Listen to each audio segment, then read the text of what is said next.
The 60 Minutes interview was a great chance to hear Harry and Meghan's story in case you missed their 2-hour sit-down with Oprah or their 6-part Netflix documentary.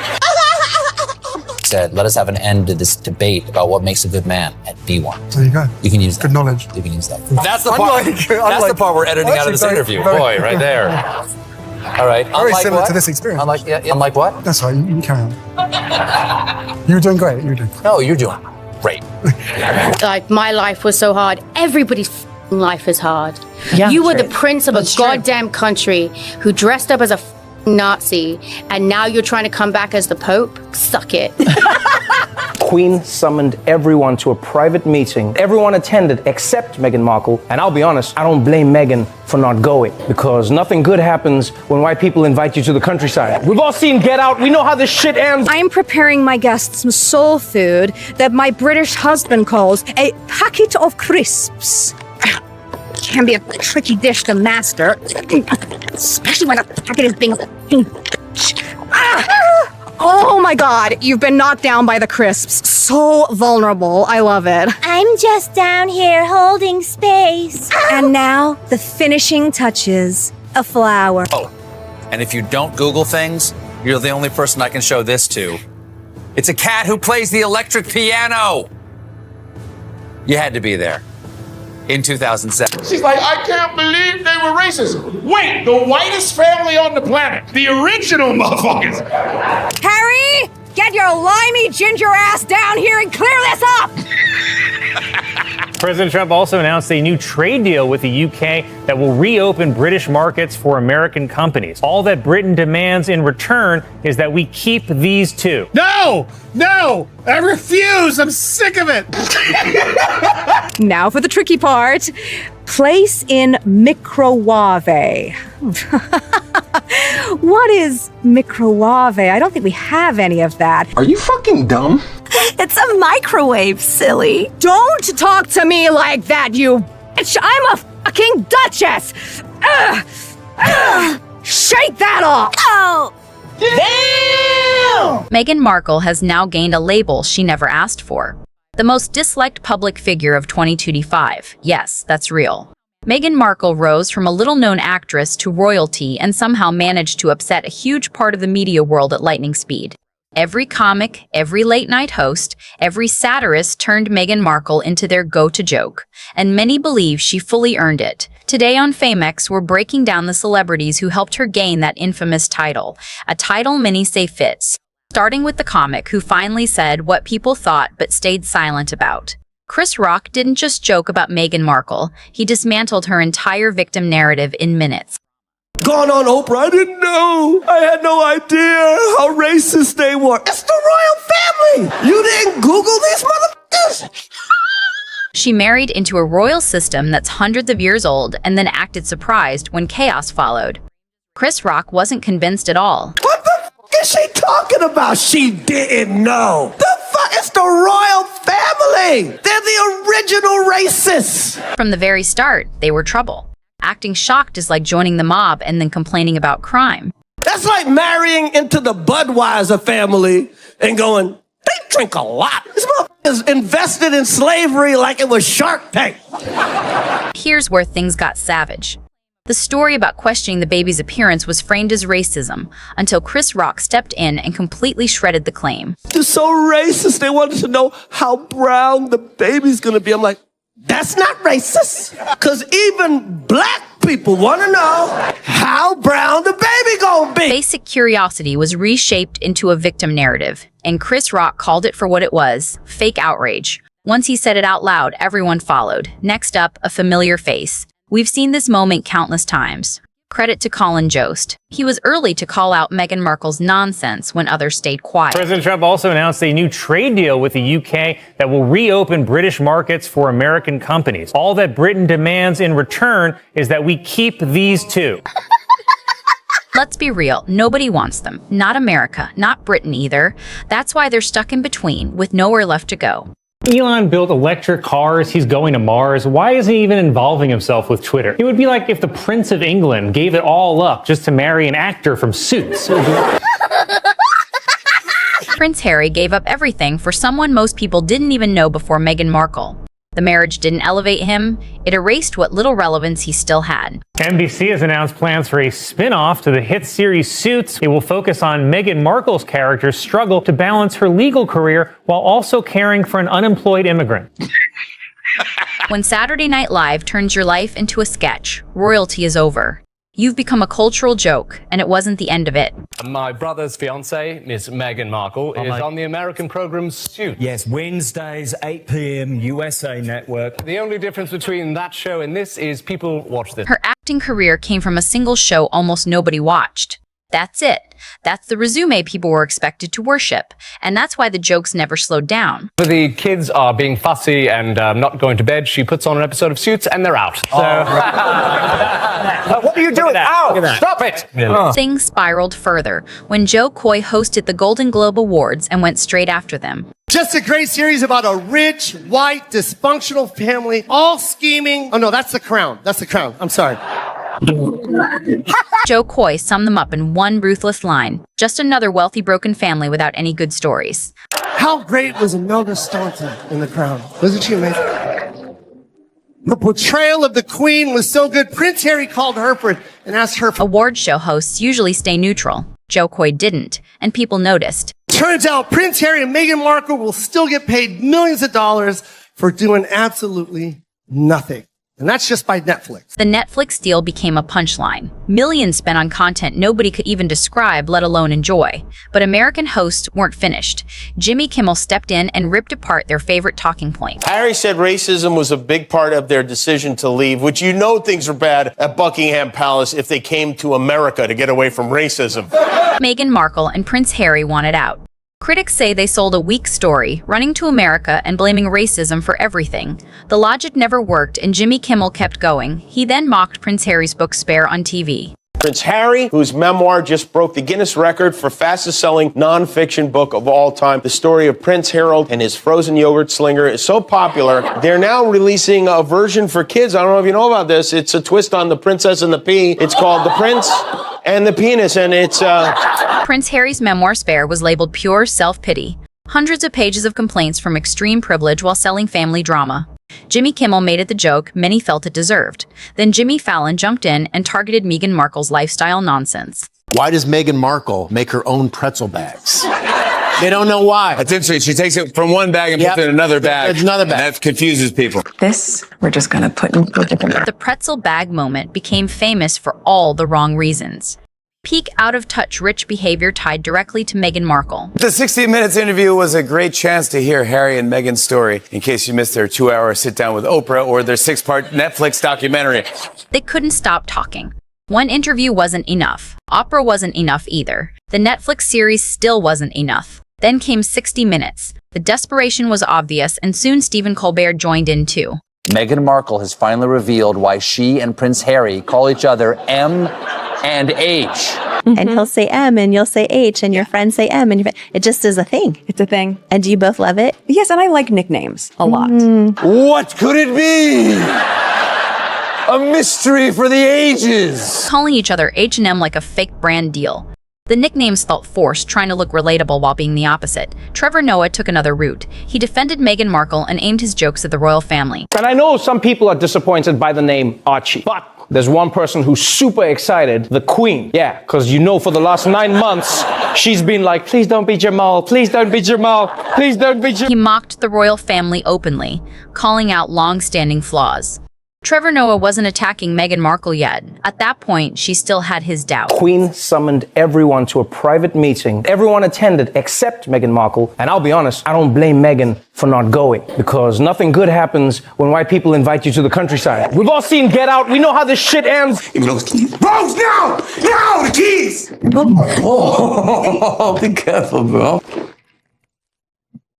You know I can't give you the keys, right, babe? After seeing Prince Harry pitch Meghan Markle to Disney executives for voice roles at premieres, Trevor Noah finally saw the truth. Prince Harry really did that? At a movie premiere last year, he asked the CEO of Disney to hook his wife up with voiceovers. Royal marriages once built empires, secured alliances, traded land, and shifted global power. That used to be the goal of royalty. Now it's begging Bob Iger for a Lion King voiceover. You gotta admit, the monarchy has fallen off, right? No, because back in the day, it used to be like, if you marry my daughter, I'll give you burgundy. Trevor shifted from defender to critic the moment he recognized the hustle. The fall from empire building to begging was complete, and Trevor Noah made sure everyone saw it. British comics followed. It began with Jimmy Carr pointing out the contradiction no one could ignore. And now it's like, my wife actually does a pretty good Timon. You should hear her. Come on, baby, do the thing. Hakuna Matata, do the thing. Meghan Markle branded herself as a feminist until a prince showed interest. The hypocrisy wrote itself. I said Meghan Markle is, of course, a lifelong feminist, which she's demonstrated by marrying a prince and giving up her job. History doesn't disappear just because Prince Harry wants it gone. That costume will always follow him. The royal family, right, if you can imagine, they're like our Kardashian. Prince Harry is very much our Kanye. He occasionally dresses as a Nazi, and he f***ed up. Meghan Markle's lifestyle was funded by taxpayers. While she complained about her struggles, British citizens watched in anger. Still, Simon Broadkin gave them a chance and watched the full Netflix documentary. I watched the Harry and Meghan Netflix documentary. Now, I'll be honest with you, before I watched it, I was not a fan of theirs. But now I've actually heard their side of the story, I hate them. That documentary backfired badly. It didn't win sympathy. It turned neutral viewers into critics. Harry and Meghan say they'd now like to split their time between spending your money in the UK and spending your money in Canada. They began with valid concerns, then destroyed credibility with forced, cringy performances nobody wanted. They started off and they're making interesting points about racism and misogyny. Then they start calling each other H&M, and I just thought, oh, do f*** off. Prince Harry's dramatic language is so overdone it makes terrible royals seem sympathetic by comparison.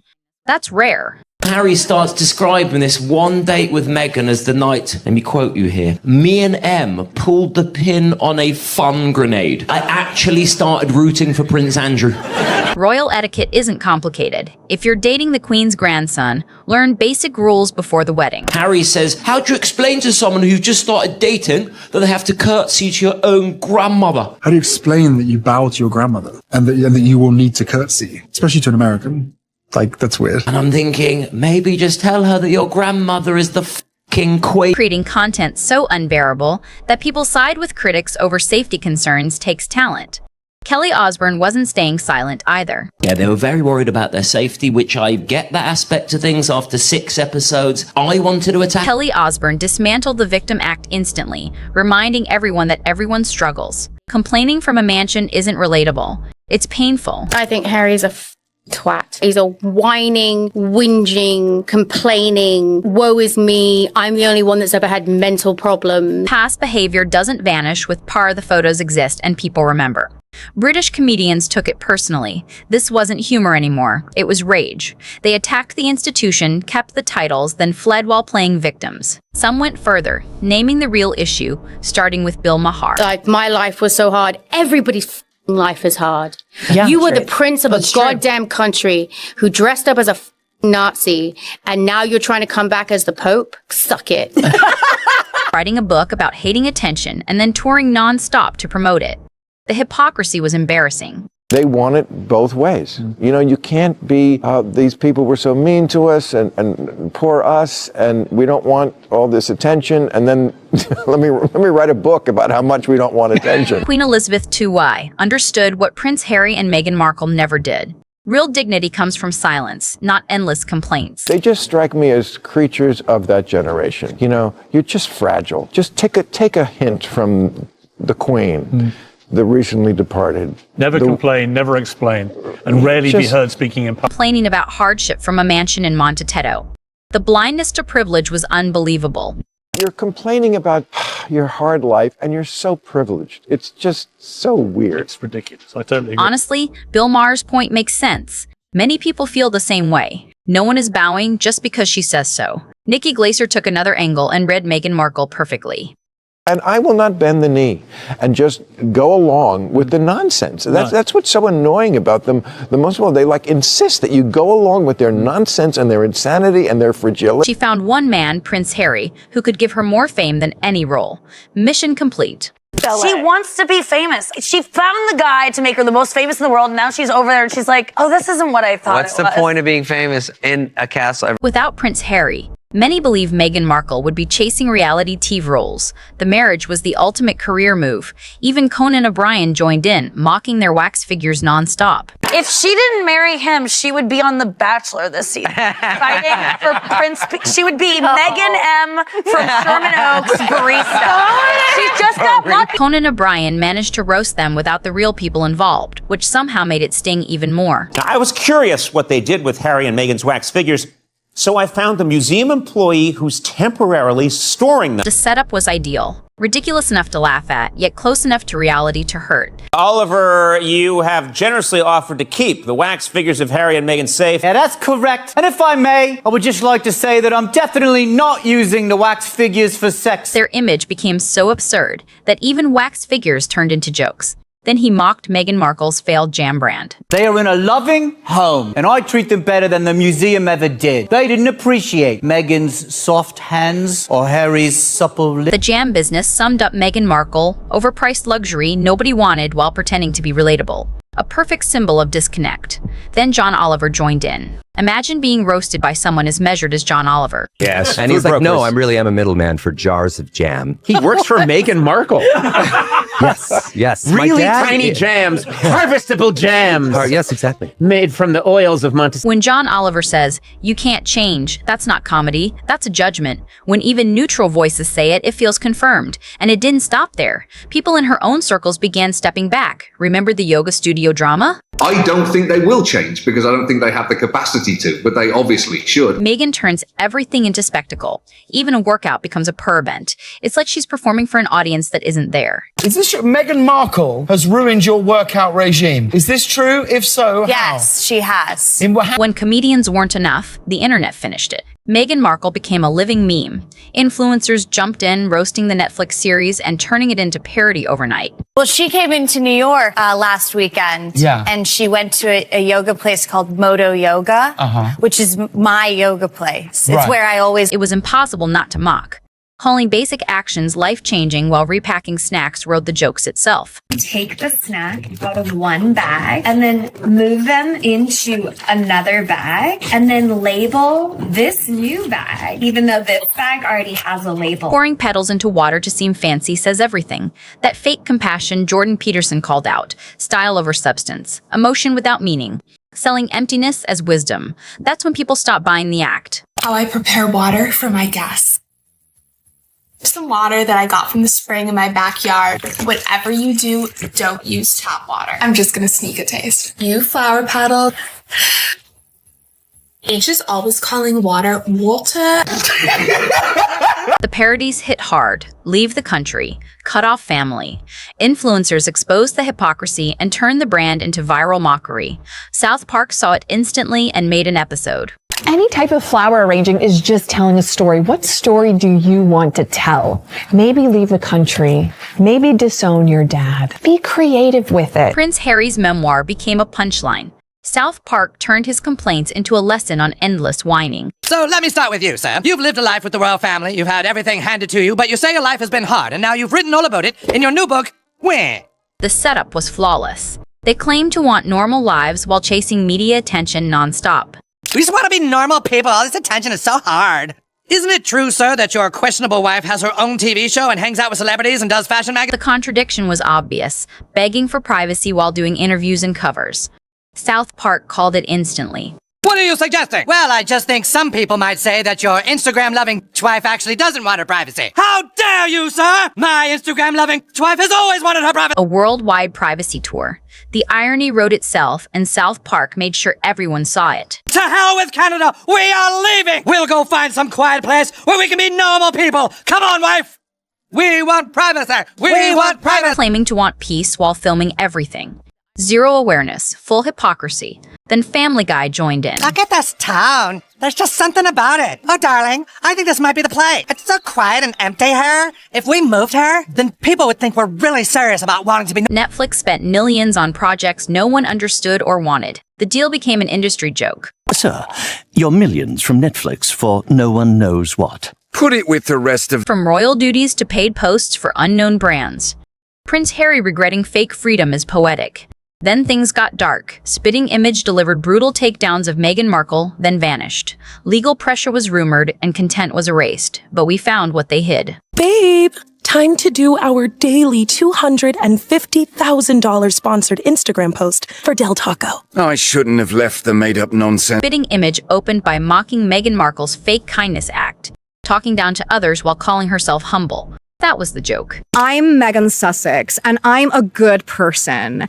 And I'm meeting another good person today, the wonderful Ariana Grande. Oh my God, Megan, you're such a good person. Yes, that's why I'm going to talk to you like you're an idiot. Her Netflix image was exposed through puppets. Soul food became crisps with flowers, a perfect parody of branding ordinary things as luxury content. That was the Meghan Markle formula. I'm preparing my guests some soul food that my British husband calls a packet of crisps. Can be a tricky dish to master, especially when the packet is being...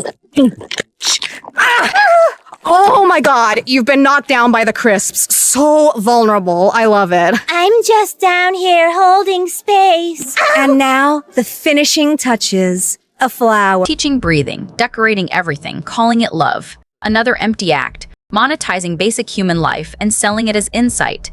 The absurdity spoke for itself. Like and subscribe to learn how to breathe, how as a finishing touch sticking flowers on anything means you made it with love, and I share the secret to a happy marriage. Fuck's sake, H! Don't make me get the electric collar out! Sorry, love. I think my arm's gone dead. Many believe this moment caused the ban. Meghan Markle's control over Prince Harry exposed through puppets. The mask slipped, and someone powerful didn't want it online. Now for the tricky part.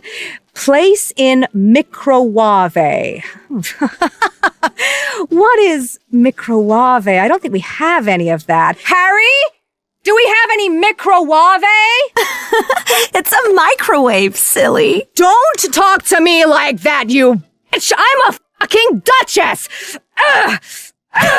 Shake that off! Oh. In California, we're just a regular couple living close to Oprah and far from the paparazzi. Woo! But not too far. Living near Oprah while demanding privacy. Close to celebrities, distant from cameras until attention is needed. The hypocrisy was undeniable. The best thing is, no more following Granny's rules. Don't wear your pants on your head, Harry. Don't bath on the butler, Harry. If I want to play polo in my living room, who's gonna stop me? Stop that! Right away. Every scene showed Prince Harry being controlled while Meghan Markle built her brand.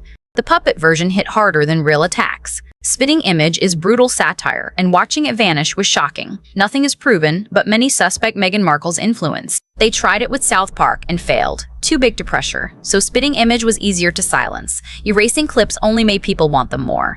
Those were some of my favorite celebrity roast moments on Famex. I missed a few. Drop a comment and tell me who to expose next. Was the roasting fair or too far? Share your take and subscribe for more uncensored celebrity drama.